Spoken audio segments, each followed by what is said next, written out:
But we ourselves are perfectly well situated in Krishna's service. Last 7 years, that's all we've been doing. Maybe not perfectly, maybe not very effectively, maybe we haven't, done anything big. No big temples or no big anything. It's just very small and like that, but we like it that way. It's okay. So we feel that we're upholding our promise. We're spending the rest of our life, from the time that we realize that, this is really an issue, we're spending the rest of our life in preaching work and in community building and like that. And when I look at the situation, that Krishna has created around this, I'm very, very satisfied, because what it means to me is that Srila Prabhupada, his promise to me is being delivered by Krishna. Just like Prahlad Maharaj. Prahlad Maharaj was talking with his father. His father was saying, where is your God? What are you talking about? And Prahlad says, God is everywhere. And so Hiranyakashipu says, is he in this pillar? Prahlad says, well, of course he is. And so Hiranyakashipu smashed the pillar with his sword, and then who jumps out but Nrsimhadev, the half-man, half-lion incarnation. And then later on, Nrsimhadev admits, he said, I appeared just to make good your promise. Because he says in Bhagavad-gītā, he says, my devotee is never vanquished.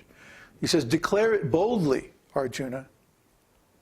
My devotee is never vanquished. Well, why does he have Arjuna declare it? Why doesn't he declare it himself? Because people believed Arjuna. Arjuna was the brother of King Yudhishthira, whose reputation was that he never told a lie in his whole life. See, all the Pandavas were like that. They had Vak Siddhi, whatever they said came true. So Krishna had Arjuna declare that my devotee is never vanquished. Why? Because Krishna himself will uphold the promise of the devotee.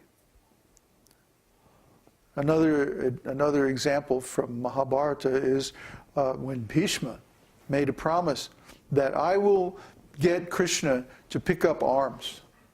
I'll get Krishna to take up arms in this fight. Krishna had vowed, no, I'm not ever going to fight in this battle. I'm just going to be a charioteer. So Bhishma made a vow, I will get Krishna. So he fought Arjuna so ferociously that Krishna became angry, and he jumped down off of the chariot and picked up a chariot wheel from a broken chariot, and he was rushing towards Bhishma. And Bhishma just threw down his bow and arrow and stood there and said, yeah, come on. You see? Krishna considered Bhishma's promise even more important than his own promise. Krishna considers his devotee's promise even more important than his own promise. So if the spiritual master is pure devotee of Krishna, and the spiritual master promises to deliver the devotee, or in my case, the way I took it was, I'm making a lifetime commitment to serve Srila Prabhupada and ISKCON. And so my idea that what Srila Prabhupada was promising was that I would have a lifetime position or a lifetime maintenance in ISKCON. Srila Prabhupada took care of all of us. It's amazing what he did. He took care of thousands of disciples. housing, food, medical, everything. You know? So now I look at the situation because, you know, I haven't worked a day since 2001. I haven't worked even at my business or anything.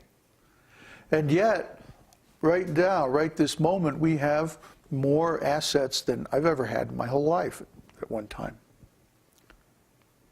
So I have to say, this is Krishna. This is Krishna. What, you know, what other explanation is there that this is Krishna? This is Krishna reciprocating for Srila Prabhupada, because Srila Prabhupada made a promise to take care of his disciples. And we made a promise to serve him. And now we're serving him. So even in Srila Prabhupada's absence, Krishna is taking care. You see? This is the eternal promise. The disciple promises to serve the spiritual master, to serve the mission of the Lord. And the spiritual master promises on behalf of Krishna to deliver the disciple and to maintain him and protect him. Paritranaya sadhunam. That Krishna descends simply to protect his devotees. That's his main reason. That's why he says it first. He says, oh, and yes, by the way, I also demolished the demons. But first he says, I come to protect my devotees. So his first reason for coming is to protect the devotees.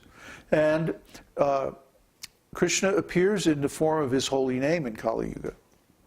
So we're experiencing this directly, personally. That Krishna, because what are we doing?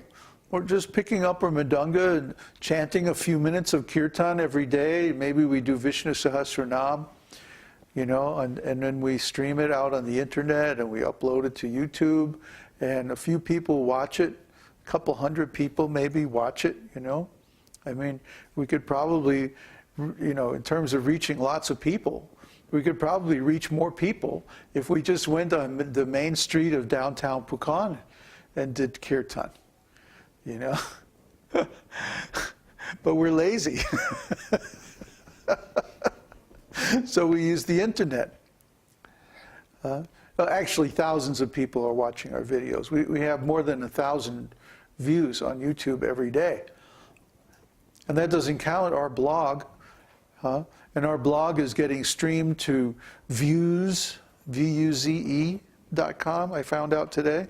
It's getting streamed to Views, and it's getting streamed to, what's that other one? I don't know. There's a couple of like online video channel sites that host our videos. So we don't know how many hits they're getting, but probably, you know, hundreds every day, and iTunes and so on. So we have so many sources for our material, and so many people are hearing this preaching. Many people are hearing the kirtan, and they're getting to see us, you know, do our best to represent Srila Prabhupada and Krishna. Well, you know, we're not very good at it. We don't really have the personal qualities of leadership and so on. Actually, I'm just a musician, and I'd like nothing better than to just sit in the back room someplace and record music. But the situation is not such that I can feel comfortable with that. I promised Srila Prabhupada that I would serve him, and I would serve his mission, and I would serve Krishna. And specifically, I would serve Lord Chaitanya. And Lord Chaitanya's mission is to spread the chanting of the holy name. So we're trying to do that somehow or other, and it's going along, you know, slowly. We're not very expert, and so it's not going very nicely, you know, but somehow it's going along. And anyway, just because of that, Krishna's taking care of us. This is amazing, huh? He's taking care of us very nicely. So the conclusion that we have to draw is that the only reason he's doing that is because of the promise of Srila Prabhupada. Because certainly our qualifications are, the results of our work are not so impressive. We're not, you know, getting thousands and thousands of students or anything like that, like Srila Prabhupada did. But somehow or other, we're trying our best.